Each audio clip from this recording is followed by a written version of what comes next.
Alors il y a deux objectifs aux Israéliens. Le premier, qui est énoncé clairement depuis décembre 2024, c'est de se positionner comme défenseur de la minorité druze de Syrie. Soueïda, c'est la plus grande ville druze du sud syrien. Et les Israéliens ont à plusieurs reprises dit que si les Druzes étaient menacés, alors l'armée israélienne viendrait à leur secours. En ce sens, le ministre de la Défense Israël Katz hier a dit que les frappes sur ces tanks du régime syrien constituaient un avertissement clair au régime.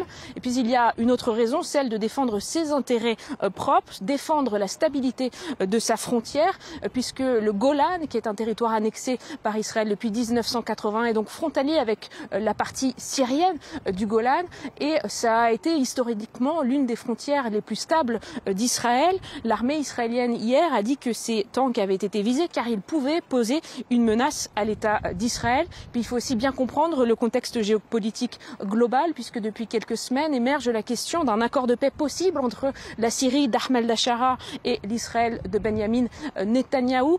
La Syrie pourrait-elle faire partie des accords d'Abraham, ces accords de normalisation entre Israël et entre plusieurs pays arabes? Pour l'instant, cela paraît être une chimère au court terme, mais à long terme, c'est bien l'un des objectifs des Israéliens. Et ces frappes en Syrie sont aussi à comprendre à la lumière de ce contexte-là.